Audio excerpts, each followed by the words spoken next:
Группу Eagles зачастую любят представлять как классический пример группы одного хита. На самом деле подобное утверждение не совсем справедливо. К моменту написания «Отеля Калифорния» за спиной Орлов уже был добрый десяток хитов и золотые диски. Группа Eagles, которая на русский язык переводится как «Орлы», во многих мировых странах считают одним из лучших коллективов, исполняющих мелодичный гитарный рок. По сути, группа Eagles является третьей популярностью группой среди любителей музыки из Соединенных Штатов Америки после групп Beatles и Led Zeppelin. И если творчество Eagles ассоциируется у вас исключительно с композицией «Отель Калифорния», то прямо сейчас отложите все дела и послушайте несколько других треков этого легендарного коллектива. The new kid in town. Will she still love you when you're not around? Еще в феврале 1976 года вышел сборник Eagles, который суммировал первый этап их впечатляющей карьеры. На тот момент в Америке не было равных Орлам по степени популярности. Пластинка буквально разлеталась из магазинов, всего она разошлась по миру тиражом 42 миллиона копий, и лишь Триллер Майкла Джексона в 1982 году сможет с ней соревноваться. Казалось, Eagles добились максимума. Один из основных участников группы даже ушел, решив, что коллектив исчерпал себя. Но для многих поклонников и для самих музыкантов этот превосходный сборник был просто разминкой перед главным событием в их жизни – выпуском альбома «Отель Калифорния» позднее в том же году. Они прошли на пути своего успеха все стадии – неизвестность, игру на маленьких площадках, появление первого хитового сингла, альбома, затем пришла слава, а с нею деньги, алкоголь и наркотики. Что ж, неудивительно, что Дон Хенли однажды признался: «Свою язву я заработал, когда мне не было еще и 30, и ею я обязан Eagles». А ведь их музыка была такой естественной, такой непринужденной. Их песни сформировали представление о беспечной калифорнийской идиллии. Однако редко когда внутренняя жизнь группы настолько не соответствовала ее саунду. It's another tequila sunrise, staring slowly across the sky. Группа Eagles появилась на подготовленной почве. К концу 60-х годов психоделия вышла из берегов и заполонила все вокруг. Идеалы хиппи уже не выглядели столь заманчивыми, аудитория соскучилась по чему-то простому и мелодичному. Дон Хенли и Ричард Боуден выросли вместе в техасском городке под названием Линдон, где проживало чуть более 2000 человек. Миссис Хенли была чудной женщиной, она никогда не подавляла Дона и не указывала ему, что делать, рассказывает Боуден. Не то чтобы он не проявлял к ней должного уважения, нет, просто он всегда поступал так, как ему хотелось. И из-за этого часто скандалил с отцом. Они могли годами находиться в ссоре. Дону всегда казалось, что он должен что-то доказать своему отцу. Отцу Дона тоже было о чем побеспокоиться. Он был честным тружеником и еженедельно откладывал по 25 центов на образование своего сына. Однако Дон в конце концов бросил учиться. Смерть отца в корне изменила мировоззрение Дона. «Давным-давно, когда умирал мой больной отец, я понял, что жизнь несправедливая штука», — рассказывал Дон. «Я тогда жутко бесился от отчаяния, ходил кругами и проклинал Бога за то, что мой отец умирает так рано и так мучительно. Он работал и беспокоился о чем-то до самой смерти. У него было больное сердце. Ты не представляешь, что это такое, пока не увидишь своего отца в реанимации, задыхающегося и твердящего: «Прости меня, Господи». После этого все остальное кажется пустячным и мелочным. В моей семье было много смертей». Дон Хенли играл на барабанах в первой группе Боудена. Там ему пришлось стать свидетелем еще одной смерти. Джерри Дейл Стюарт, один из участников команды, погиб, валяя дурака на мотоцикле прямо на глазах у своих родных и друзей возле репетиционной студии. После такого группа не смогла оправиться, и Боуден с Хенли впервые отправились в Лос-Анджелес. Там Хенли познакомился с Гленном Фраем. Произошло это в 70-м. Фрай приехал в Калифорнию из Детройта, когда ему было 19 лет. «Я вырос, бегая по Детройту», — вспоминал Фрай. «Я ходил в школу вместе с сыновьями и дочерьми рабочих автомобильного завода. Их отцы били своих жен и детей, а дети потом шли в школу и били меня. Мой отец был механиком в цехе, где изготавливались механизмы, необходимые для последующего производства автомобильных запчастей. У меня было довольно неплохое, нормальное детство. Мои родители не пили, мне всегда было во что одеться. Каждое лето я ездил в лагерь на пару недель. У моих родителей не было денег на то, чтобы купить мне машину на 16-летие, но детство у меня было замечательное». Losing all your highs and lows. Ain't it funny how the feeling goes away? Собираясь в клубе «Трубадур», где зависали такие группы, как Birds и Buffalo Springfield, все мечтали об одном и том же. Каждый вечер мы любовались закатом и думали, когда-нибудь мы отсюда уедем, рассказывал Фрай в интервью Лос-Анджелес Таймс. Будущее виделось нам таким романтичным. Однажды Гленн спросил меня, не хочу ли я отправиться на гастроли вместе с группой Линды Ронштадт. И я ответил, хочу, вспоминал Хенли их первую судьбоносную встречу. Я сидел без гроша в кармане, а тут подвернулась возможность зарабатывать $200 в неделю. Мы пробыли в гастролях месяц или два и очень сдружились с Гленном. Тогда-то мы и задумали создать свою группу.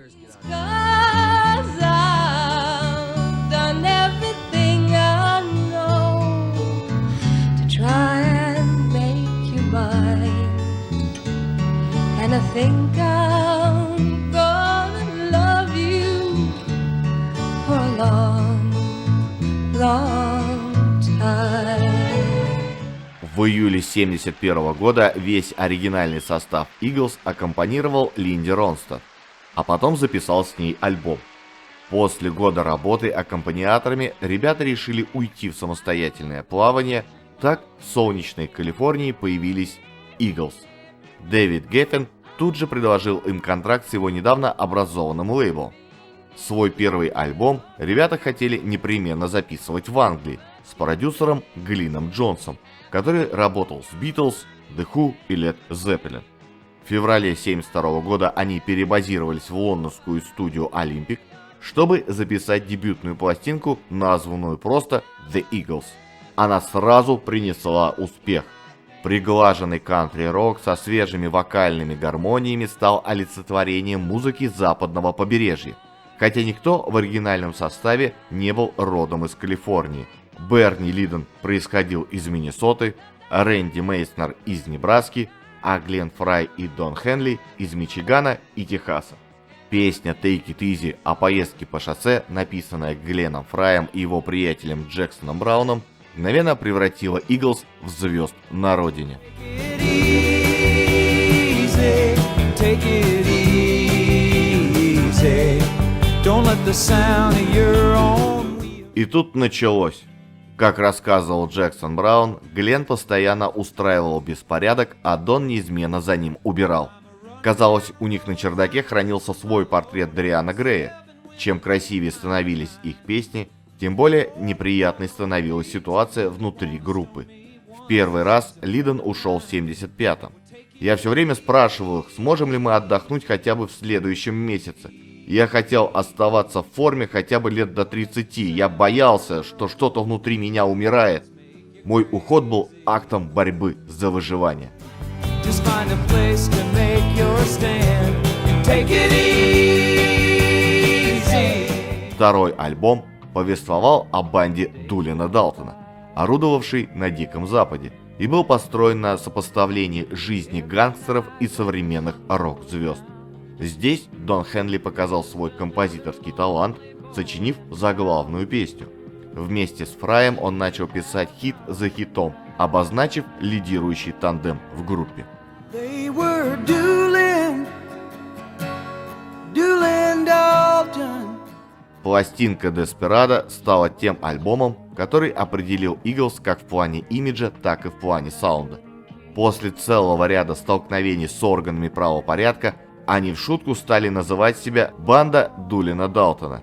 Чтобы выразить свое отношение к социальной политике Соединенных Штатов, Хенли и Фрай использовали ковбойские аллегории.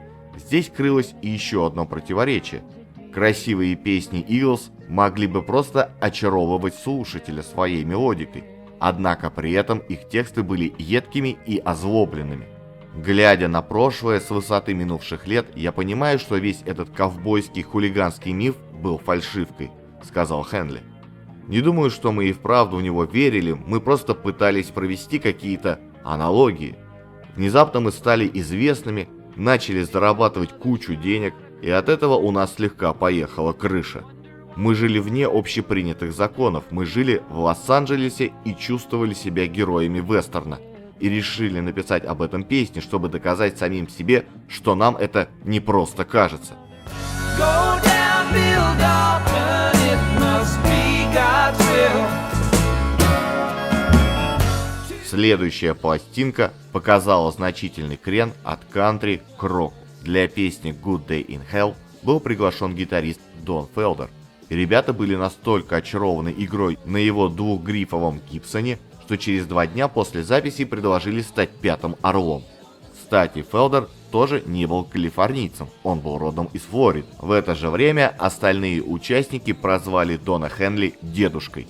Он тогда сильнее всех подсел на наркотики. Его вынудил к этому жесткий концертный график, и он очень злился на их негативные последствия. Да, был в моей жизни такой недолгий период, когда я пытался черпать творческие силы в наркотиках, рассказывал он. Но очень скоро я понял, что без них удается работать дольше и лучше. Немало песен Eagles было написано, записано и спето под кайфом. У нас был очень суровый гастрольный график, и надо было откуда-то черпать силы. К примеру, мы ехали в турне, играли несколько концертов, потом садились в наш самолет, летели в Майами и в 4 утра уже приступали к записи, а потом опять садились днем на самолет часа в 3 и возвращались в Кливленд, чтобы отыграть концерт. Мы едва укладывались в сроки, так что без наркотиков было не обойтись. Но я с самого начала был против того, чтобы выкуривать косяк другой или нюхать кокаин перед выходом на сцену. Вот меня и прозвали дедушкой за мои нотации. Oh, well, it's been a good day in hell. Tomorrow I'll be glory bound. После выхода One of These Nights, недовольный переходом к мускулистому року и уставший от гастролей, уходит один из основателей Берни Лидон. Примерно тогда же закончился его роман с дочерью Рональда Рейгана, который в то время собирался баллотироваться в президенты. На его место пришел Джо Уолш. Между тем, не выйдя чуть позже «Отель Калифорния», 4-я пластинка могла бы остаться наивысшим достижением Eagles.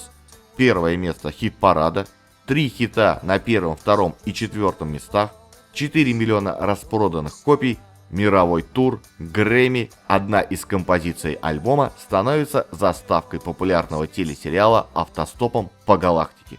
Чего еще можно желать?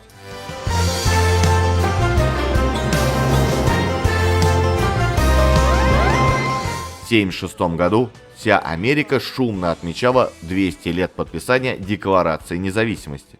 И в это время величайшая американская группа моментально выпустила посвящение своей стране, сравнивая Америку с комфортабельным отелем, где любой иммигрант может найти приют, но не родной дом. В хиты пробились почти все песни с «Отель Калифорния», но вечная слава была уготована заглавному шедевру. Ее прозвали «Лебединой песней рока». Не в том смысле, что после нее исчезли рок-песни, но потому что «Отель Калифорния» обозначила финал золотой эпохи классического рока. В будущем рок ждали новые революции и превращения, но в меланхолии хита Eagles и в завершающем диалоге гитар слышится тоска по ушедшей безвозвратно гармонии.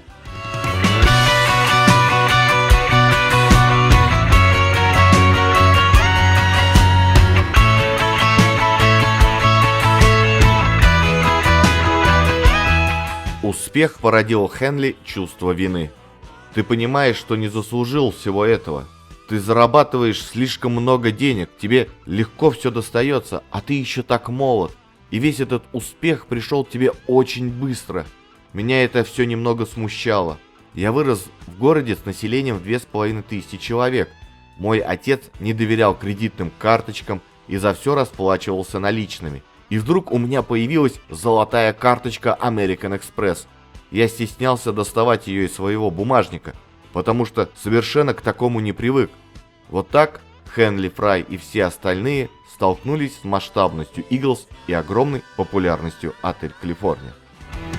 Plenty of room at the Hotel California. Any time of year, you can find it here. Для нашей страны это почти народная песня. Ее любят очень многие, но отнюдь не все знают, что несмотря на мягкий звук гитар и нежное пение, это вовсе не романтичная любовная баллада. В ней поется об оккультных событиях в таинственном отеле Калифорния, выбраться из которого не так-то просто. Герой песни, усталый путник, останавливается переночевать в пустынном отеле. Герой слышит голоса, которые расхваливают соблазны отеля, и попадает в средоточение наслаждений. Внезапно пиршество превращается в жутковатый ритуал. В покоях хозяина все готово для пира, кто-то пытается стальными ножами убить чудовище. Герой в ужасе бежит к выходу, но портье говорит: «Конечно, ты можешь выписаться из отеля в любое время, но покинуть его ты не сможешь никогда». Текст песни интерпретировали по-разному. С одной стороны, описание дьявольской трясины, из которой невозможно вырваться, это реквием по иллюзиям эпохи хиппи. С другой стороны, лирику можно рассматривать как метафору Соединенных Штатов. Дон Хенли комментировал: в основном эта песня о темной стороне американской мечты и об излишествах в Америке, о которых мы знали слишком хорошо. С третьей стороны, песня повествует о гедонизме, жадности и саморазрушении американской музыкальной индустрии, которой нужно приносить жертвы. Загадочная лирика породила и более экстравагантные интерпретации. Христианские фундаменталисты усмотрели в песне отсылку к церкви сатаны, организованной Антоном Лавеем в одном из отелей Сан-Франциско. Поползли слухи, что страшная гостиница – это старая церковь, захваченная темными силами, заброшенная психиатрическая клиника, тайный храм для оккультистов. И многие слушатели убеждены, что на обложке альбома в лучах заката как раз и изображена та самая мрачная гостиница из песни. Однако заход солнца на обложке был снят около шикарного лос-анджелесского отеля Беверли-Хиллз. Чтобы деревья вокруг отеля не загораживали вид, дизайнерам пришлось забраться на 18-метровый автомобильный подъемник, опасно раскачивавшийся над машинами, ехавшими в час пик по бульвару Сансет. На внутреннем развороте альбома изображено разношерстное собрание друзей Eagles. Этот снимок делался не в гостинице Беверли-Хиллз и не в оккультном отеле Калифорния, а в вестибюле старого отеля Лида в Голливуде. Картинка отображает представление Дона Хенли о Калифорнии, величайшем плавильном котле в стране, где находится приют людям разных цветов кожи, религий и мировоззрений. Сами музыканты стоят тут же, иллюстрируя концепцию своего нового творения, посвященного оборотной стороне американского блеска и комфорта. Впрочем, сторонники оккультных теорий все же нашли для себя отдушину. На балконе отеля на обложке можно разглядеть таинственную призрачную фигуру. Дизайнер Джон Кош относится к таким домыслам с юмором. Полагаю, что это дружелюбное привидение, которое помогло нам сделать эту фотографию. Со времен выхода песни ее преследовали слухи о плагиате. Похожее гитарное вступление Rolling Stones использовали в балладе Angie 1973 года.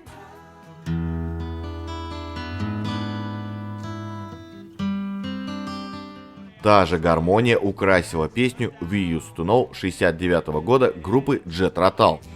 Could be soon we'll cease to sound. Slowly upstairs.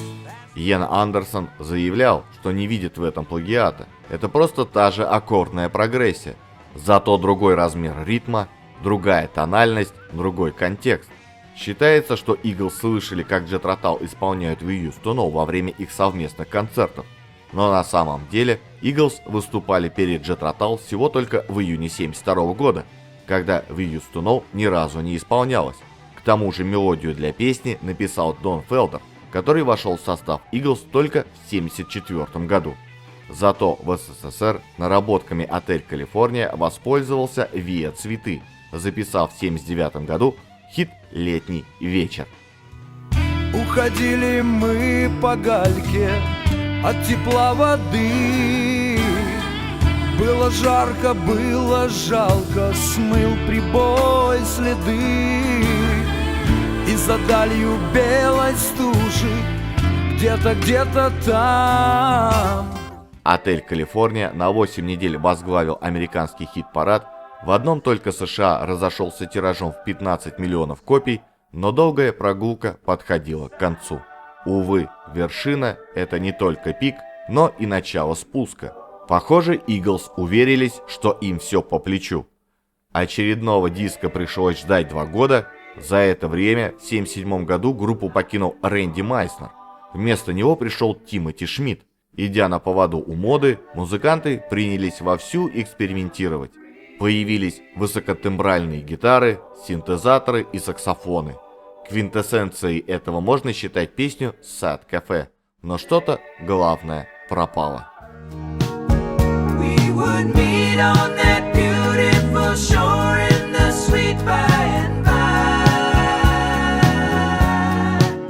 Может быть, Led Zeppelin с этим и не согласятся, но, на мой взгляд, именно мы закатывали самые грандиозные вечеринки 70-х, вспоминал Глен Фрай. Он имел в виду пресловутые дебоши Eagles, которые имели место после каждого концерта. В этих гулянках участвовали сами музыканты, их окружение, разные прихлебатели, менеджеры, администраторы и множество прекрасных девушек, всех которых мы встречали по пути из аэропорта в гостиницу. Eagles пользовались самолетами, как иные люди такси. Дон Хенли как-то послал такой самолет, чтобы подвезти его девушку Стиви Никс после концерта Fleetwood Mac. Когда Хенли праздновал свой день рождения, Eagles, подобно Элвису, посылали самолет за едой и ящиками вина Шато Лафит Ротшильд. Какое-то время Eagles казались непобедимыми. Они все выше и выше взбирались по лестнице славы и успеха, но весь их блеск в одночасье потускнел, когда они попытались записать свой новый альбом, следующий после такой огромной творческой и коммерческой удачи, как «Отель Калифорния». За те 3 долгих, напряженных и безумных года, пока шла работа над альбомом, Дон Хенли якобы написал для менеджера записывающей студии длинный меморандум, в котором он в частности выражал неудовольствие по поводу того, что туалетная бумага в санузлах неправильно вставлена в автоматы, что цветочки у нее не на той стороне.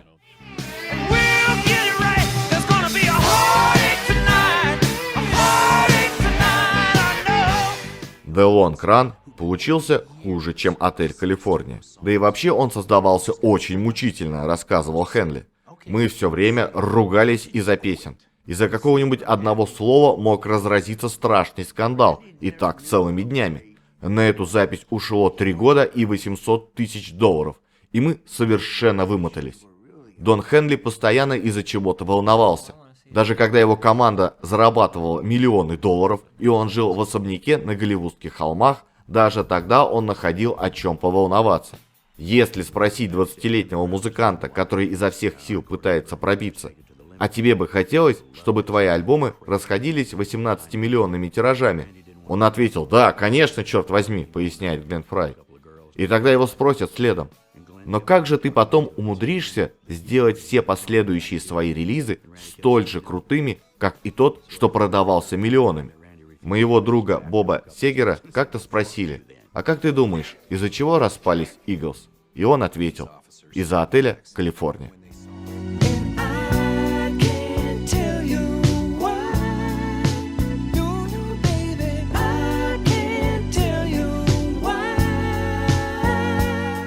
Совместная работа над Long Run была нам с Доном совсем не в радость, заметил Фрей в беседе с корреспондентом журнала «Интервью». Мы с Хенли часами сидели друг напротив друга, не произнося ни слова. Мы пытались что-то сочинить, но оба боялись предложить то или иное слово, тот или иной аккорд, а вдруг он нехорош, вдруг он не дотягивает до нужного уровня. 9 марта 1978 года они записали первый трек «I Can't Tell You Why», роскошную балладу, написанную новым басистом Тимоти Шмидтом. Спустя 15 месяцев они практически не продвинулись вперед. Описывая, какими популярными стали Eagles и сколь интенсивному давлению они подвергались, их менеджер сказал: «Наша записывающая компания надоедает нам по 10 раз в неделю. Они злятся на то, что запланировав $116 миллионов прибыли с новых альбомов Линды Ронштадт и Eagles, не досчитались 40 миллионов, потому что альбом Eagles еще не вышел». Двери записывающей студии в Майами музыканты оклеили вывесками из сотен газет и журналов и расписали их лозунгами и шутливыми приколами на тему своих сексуальных предпочтений, любимых наркотиков, пари относительно счета футбольных матчей и многого другого. Вот так они совместными усилиями вымучивали из себя новый альбом, который отчаянно требовался рекорд-лейблу. Утомленные работой над записью, уставшие от скандалов и взаимных трений, Eagles отвечали на эти требования традиционно, по старинке, иными словами, забивали на них. Назойливость представителей записывающей компании жутко злила музыкантов. По их собственным словам, от злости они превращались в монстров. А Фрая за его любовь к Канаше так и прозвали «косяком». «Да, мы не во всем и не всегда проявляли умеренность», признавался он. «Мы жили по принципу «медленно сгораешь, надольше хватает». Мы думали, если использовать кокаин так, как это делают индейцы, то есть тогда, когда тебе это действительно нужно, а не постоянно, то на него не подсаживаешься. Слава богу, у меня было и есть много близких друзей, которые всегда могли остановить меня в нужный момент. Дон Хенли столь увлеченно отдавался подобному времяпровождению, что стал в своем роде легендой Голливуда». Take it to the limit one more time. Последней каплей был концерт в калифорнийском городе Лонг-Бич 31 июля 1980 года. Страсти накалились до предела. На протяжении всего шоу Фрай и Фелдер угрожали друг другу, а после Дон Хенли закатил в своем голливудском доме еще одну вечеринку. Полиция прибыла туда рано утром и обнаружила, что 16-летняя девушка приняла слишком большую дозу наркотиков. Хенли арестовали и обвинили в хранении марихуаны и кокаина. Его оштрафовали, дали ему 2 года условно и обязали посещать врача-нарколога. «Я понятия не имел, сколько ей было лет, и не знал, что она приняла так много наркотиков», впоследствии рассказывал Хенли. «Мы с ней не занимались сексом. Да, она была проституткой. Да, в моем доме в тот день собралось много народу. Это было прощание с Eagles. Что ж, в каком-то смысле это был подходящий финал». Со временем Хенли осознал, насколько жуткими были те годы, насколько близок он был тогда к полному краху. «Это был ужасный год», — сказал он. «Группа распалась, я порвал со своей девушкой, меня арестовали и судили. Потом мы с моей новой подружкой полетели в Колорадо на небольшом самолете и едва не разбились. Меня очень потрясла смерть Джона Леннона. Я был совершенно опустошен, а моя подружка заразилась каким-то вирусом и в течение 1,5 лет практически не вставала с постели». Дон Хенли и Глен Фрай не стали объявлять о том, что команда распалась. Вместо этого они по отдельности пришли к менеджеру и дали ему послушать свои только что записанные сольные альбомы. К тому времени, как они наконец-то объявили о распуске группы, наступил 1982 год. «Нам предлагали $2 миллиона за выступление», — говорил тогда Фрай. Один из моих менеджеров сказал: «Да ну, к чему отказываться? Порепетируйте пару неделек и отыграете концерт, всего-то делов». Он тогда только что развелся со своей женой. Вот я и ответил ему: «Что ж, я порепетирую с Eagles, если ты на пару неделек снова вернешься к своей жене». Положенный по контракту концертный альбом Eagles Live Фрай и Хенли сводили на разных побережьях континента. Они не могли находиться вместе в одном штате, не говоря уже об одной студии. На вопросы о вероятности воссоединения легендарной группы Дон Хенли отвечал: «Только тогда, когда замерзнет преисподняя». That it wasn't really 1994 году Eagles забыли про свои молодецкие кулачные бои и временно объединились, чтобы прокатиться с гастролями по США и записать концертный альбом, остроумно названный «Преисподняя замерзает». В начале выступления Глен Фрай пошутил в микрофон: «Между прочим, мы никогда не распадались, просто взяли отпуск на 14 лет». «Что ж», — сказал Хенли, — «мы трудились долго и упорно. Пришло время воздаяния. Мы гордимся собою, потому что мы одна из немногих групп нашего поколения, все участники которой еще живы». Он сделал паузу. «По правде, я считаю это очень неплохим достижением». В 1998 году Eagles были введены в символический зал славы рок-н-ролла. В самом конце 90-х, с переходом в новое тысячелетие, Eagles предприняли мировое турне, по итогам которого группа вновь заняла лидирующее положение своей лиги. Два сборника группы прочно обосновались в топ-100 самых продаваемых альбомов всех времен и народов. При этом первый сборник является самой тиражируемой пластинкой 20 века.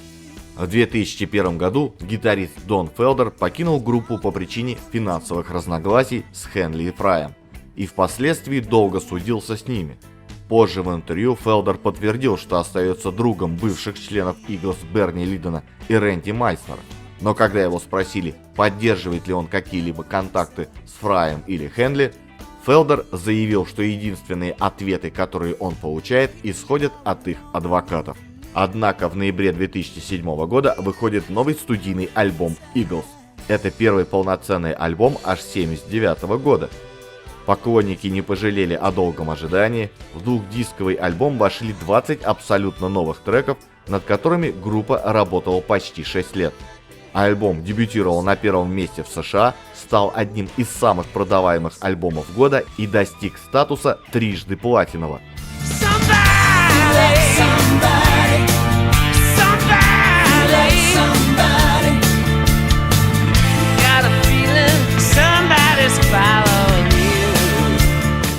В 2013 году был снят документальный фильм «История Eagles». Группа объявила о старте гастролей и находилась в туре до 2015 года. Однако через полгода коллектив навсегда покинул Глен. Причиной смерти стали осложнения, наступившие из-за пневмонии, острого язвенного колита и ревматоидного артрита. 13 марта того же года группа объявила о распаде. Однако в июле 2017 года Eagles возобновили свою деятельность. Кроме постоянных членов Хенли, Уолш и Шмидт, в коллективе на сессионной основе играют Винс Гилл и Дикон Фрай, сын Глена Фрая. Помимо них, до поступления в колледж к ним присоединился и Уилл Хенли, сын Дона Хенли. За время концертной и студийной деятельности по всему миру Eagles сумели сохранить интерес публики к своему творчеству, благодаря высокому уровню профессионализма, чем группа заслужила особое уважение поклонников. К примеру, их тур, который завершился в 2011 году, был признан журналом Forbes вторым после Пола Маккартни по финансовым сборам. И тут музыкантам есть над чем призадуматься. Если зрители до сих пор идут на их концерты, возможно, они еще ждут от своих кумиров чего-то грандиозного и стоящего. Однако, несмотря на то, что к моменту написания «Отель Калифорния» за спиной Eagles уже было около десятка хитов и золотые диски, именно эта песня стала их визитной карточкой. Они так и не смогли перешагнуть через всемирную славу этих строк и навсегда стали узниками своих собственных рук, сочиненной и исполненной ими же самими песни.